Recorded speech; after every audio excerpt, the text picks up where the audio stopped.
va maintenant parler du SPO tennis de table avec Julien Georges, qui en est responsable de la communication. Bonjour à vous, rebonjour à vous. Bonjour. Alors on va faire un petit mot évidemment sur ce club qui est monté donc cette saison en Pro A. Donc c'est dans les 10 meilleures équipes de France. Oui, c'est évidemment un superbe élan, une superbe année qui s'annonce comme ça. Oui, tout à fait. C'est une grande chance de pouvoir être monté en Pro A au terme d'une saison en Pro B très intéressante l'année dernière. Après un match de play-off au mois de juin, nous avons donc obtenu notre place parmi les 10 meilleures équipes de France.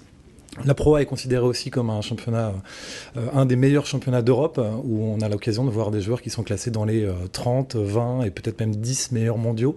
À noter que dans les adversaires, il y a Sergi Pontoise qui a gagné la Ligue des Champions il y a l'année dernière. Exactement, donc, exactement. Donc, pour vous dire un petit peu le niveau. Alors, un mot d'abord avant de parler justement de cette Pro A. Ce club, on le présente un petit peu dans l'histoire, dans le nombre de licenciés. Oui, donc il a été créé il y a 60 ans, 220 licenciés maintenant, 17 équipes engagées dans différents championnats, que ce soit au niveau départemental, régional et aussi bien évidemment national.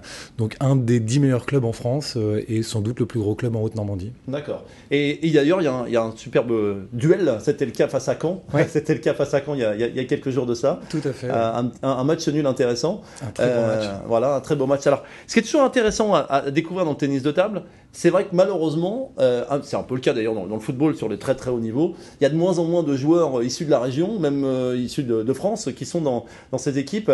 Lorsqu'on regarde un petit peu cette équipe de Pro A, on retrouve donc un Croate, un Chinois, un Espagnol, un Grec. Heureusement le coach Egvara est français. Tout à fait. Ça c'est un petit peu ce qu'on peut, entre guillemets, en observant les choses, un petit peu reprocher. Est-ce que c'est comme ça le tennis de table aujourd'hui ? C'est malheureusement effectivement le fonctionnement du tennis de table de très haut niveau, c'est que effectivement les joueurs français, les meilleurs joueurs français ne jouent pas forcément dans le championnat de France, vont jouer en Allemagne, vont jouer dans d'autres championnats, et effectivement pour que le championnat reste attractif et puis avoir un niveau de jeu très élevé, on est obligé d'aller chercher effectivement des joueurs dans différentes nationalités qui sont pour la plupart internationaux effectivement, et c'est le cas aussi pour notre équipe.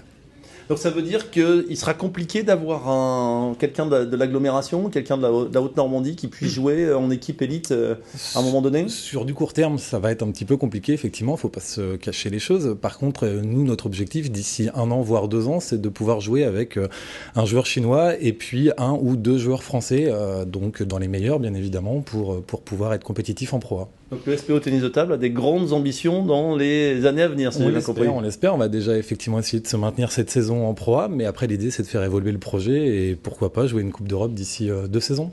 Alors un mot, évidemment, vous jouez ce lundi soir, donc face à Istres, donc 9e. Alors forcément, il faut gagner. Face à une équipe qui est moins bien classée que vous, il n'y a pas le choix. C'est ça, c'est un match à gagner. Une équipe un peu moins bien classée que nous en ce moment sur le championnat, mais qui sur le papier reste quand même un petit peu au-dessus. Donc on va effectivement prendre ce match très au sérieux et puis on va essayer d'aller chercher au moins les points du match nul et on l'espère pourquoi pas devant notre public la victoire.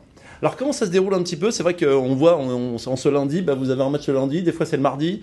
Dites-nous un petit peu comment tout ça se cale sur le championnat élite justement. Alors normalement les matchs se déroulent le mardi ou le dimanche, mais il y a des accords qui peuvent se mettre en place entre les différents clubs pour décaler des matchs au lundi ou au vendredi en fonction de l'actualité sportive des différents clubs.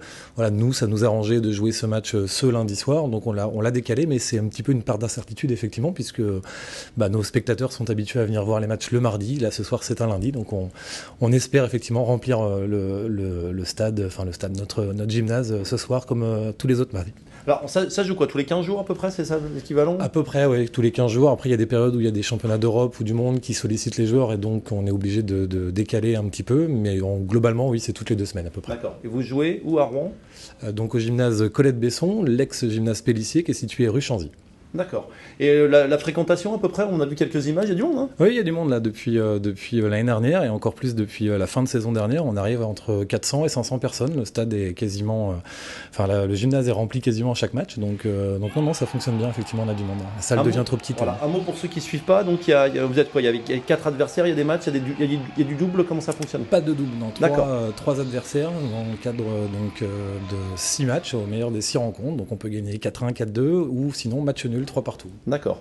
Et le meilleur dans votre équipe, c'est Tan Ryu, c'est un international croate d'origine chinoise qui est classé aux alentours de la 60e place mondiale et qui a battu, dans le cadre du match Rouen-Hennebon, notre premier match à domicile, a battu le numéro 11 mondial. Alors, juste pour terminer, les adversaires, c'est Boulogne-Billancourt, Chartres, Cergy-Pontoise, on le disait tout à l'heure, vainqueur de la Ligue des Champions en 2014, Romagne, Caen. Le derby d'ailleurs, peut-être voir sur la chaîne normande, on vous en dira plus, ce sera au mois de mars je crois.